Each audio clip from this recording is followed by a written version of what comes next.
Well, ladies and gentlemen, Matt Moore needs to go.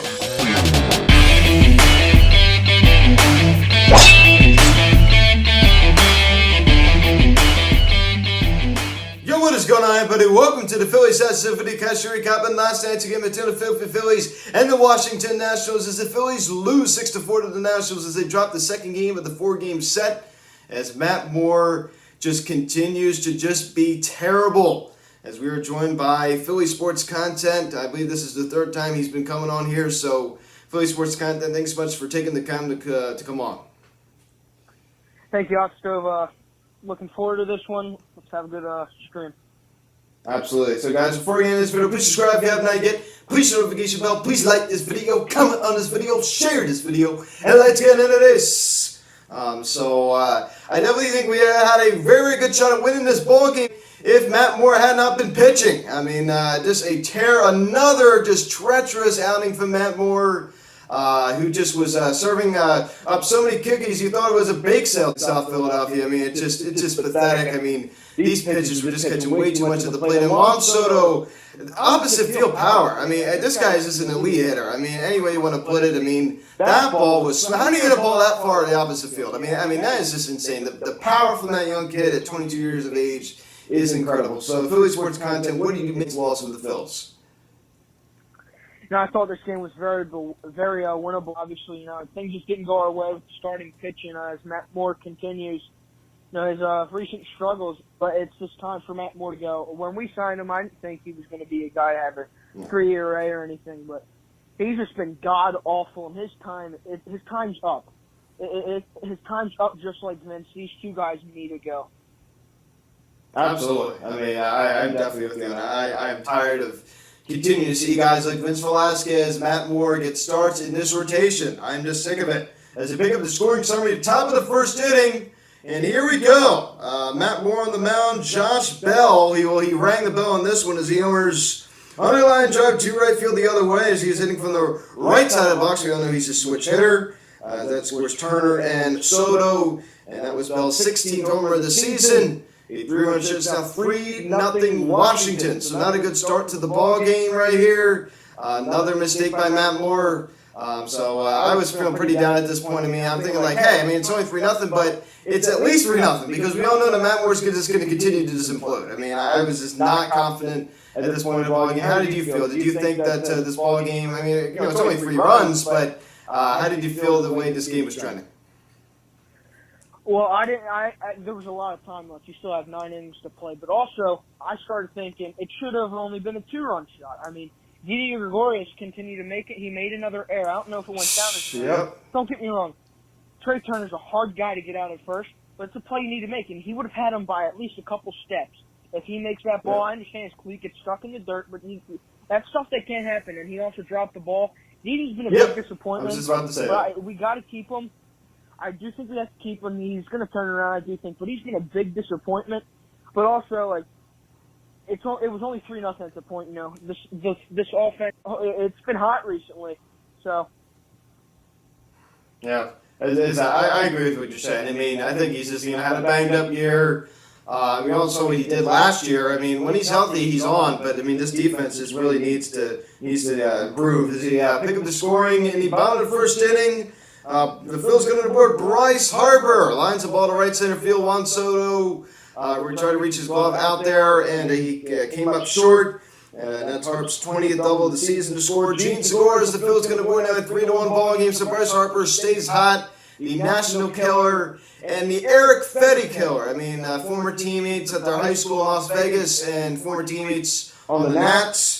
So it's not a 3-1 ball game. Phil's going on the board. He just kills Eric Fetty. They pick it up, top of the second. Juan Soto homers on a fly ball to left center field. This ball was murdered. This ball was just absolutely. I mean, I said it before. How in the world can you hit a ball in the opposite field that far? I mean, this is the power from this kid. He is strong. This kid is strong. A 3-run to the scores. Robles and Para. Number 18 for Juan Soto. He's been on a home run tear since the All-Star break. This ball was just killed. So what were your thoughts on that point of argument? Now 6-1 Nationals lead. Did you think that the ball game was over? I sure did.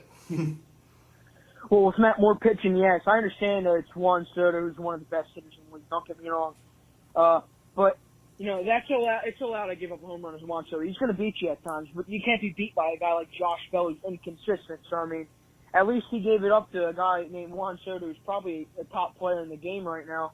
Absolutely. But yeah, it's only a 5-run game at this point. But with Matt Moore pitching, it's pretty. You're lucky it's 5.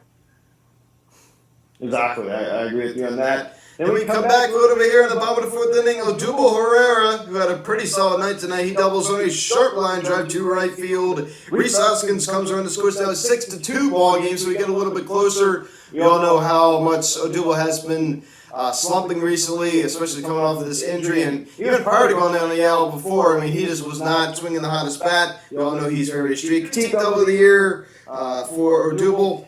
So then we pick it up, bottom of the 5th inning. This was an extremely just electrifying, exciting moment as Bryce Harper hits his first career inside the park home run as he hits a fly ball to center field. It's off of the State Farm sign. Victor Robles, who's a pretty good defender, leaped at the wall, totally misplayed it. The ball rolls into center field. Juan Soto comes over to retrieve it. Bryce Harper is hustling it, you cannot believe. And the throw was not in time. He scores on an inside the park home run, his 16th of the season. So solo shot right there, and it's now a 6-3 ball game. What did you think about that Philly sports comment? That was just really just simply amazing. Harper's just so fun to watch. No, I was very pumped up, and it looks like the team got fired up when Bryce hit that. I mean, Bryce is so underrated. And it really bothered me that he didn't make the All-Star game after the first half. I understand his RBI count's low, but that's not his fault. Guys aren't getting in front of him on base. But just look after he's running around the bases. I just love seeing the hair flow with the headband, running his butt off, and just doing whatever it takes to win. And it really looked like you saw Kutch ended up hitting a home run after Hoskins gets it. It looks like it really fired up this ball club. Bryce fires his team up, and he brings a lot of energy. And if we can keep that going for the rest of the 62 games that we have remaining, it's going to be sweet to watch. And as long as we can just become more consistent, this team has a shot.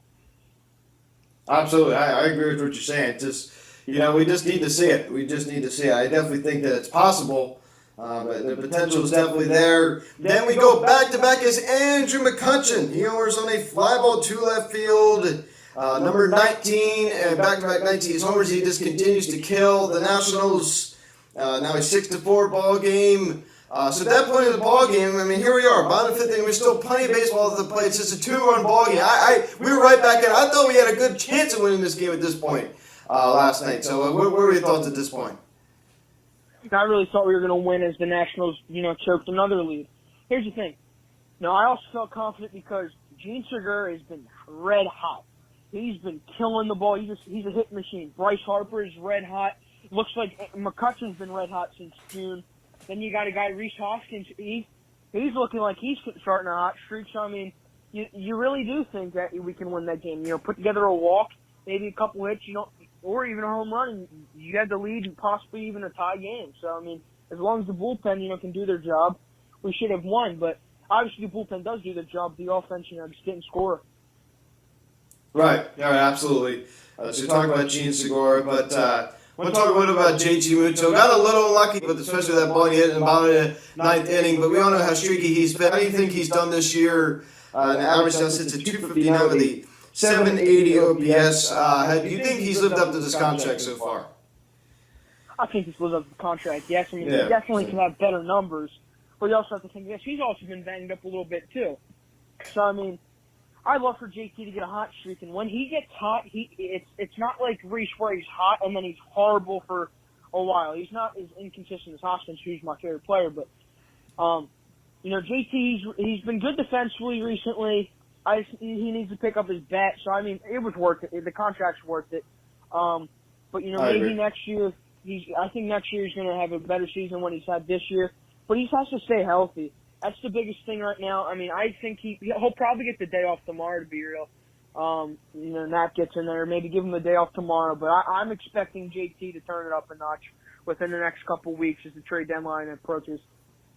Absolutely. I definitely agree with you on that. Bryce Harper, we talked about before, he's a very solid night, and as Voice Source Content said, a very underrated player. OPS now sits at 932. How in the world can have OPS? I mean, I understand. Even around the All-Star break, when he was being considered, he had around 900 OPS and he wasn't named an All-Star. I mean, it's just pathetic. 295 average now for Bryce Harper. I mean, almost 300. I mean, this guy is having a very, very solid season. I mean, I understand the RBIs are low, yes, and the home runs could be a little bit higher. But very, very good season for Bryce Harper. I mean, I'm very, very impressed. And another thing I want to talk about, too, this team just continues to just strand runners to score position. I just never see anything like this. I mean, it's just pathetic, man. I mean, we just pop the ball up. And also, there was this one play, I believe this was in the bottom of the 8th inning, this pop-up down the third base line. It was misplayed, and the ball hits the chalk, and the Phillies tried to challenge it to see if it was fair or not. And the call was upheld. What was your opinion on it? Do you think that ball was fair or not?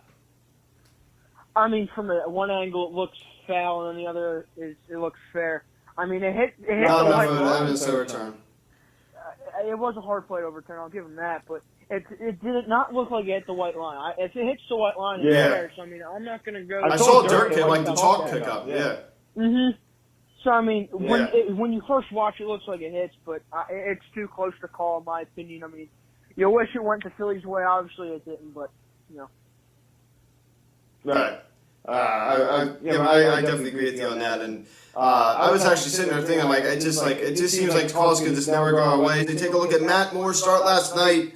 4 innings, 7 hits, 6 runs. All 6 were earned. 2 walks and 3 strikeouts. This guy has just been a train wreck. He's just been a train wreck. He has an 0-3 record on the year, 4.6 ERA. Dude, do you think this is going to be his last start as a Philly? I gotta believe that it is.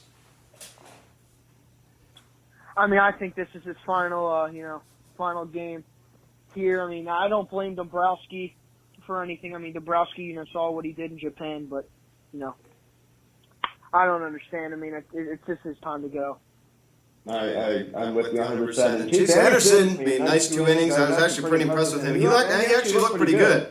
That was one guy I didn't actually mind to see. Even Jose Alvarado. I mean, the rest of his bullpen, I mean, Alvarado, Brogdon, Elendio Dos Santos, they all look good. Can we talk about that a little bit here? I mean, we wouldn't have got this bad start from Matt Moore. I definitely think we would have won this ballgame, as you said.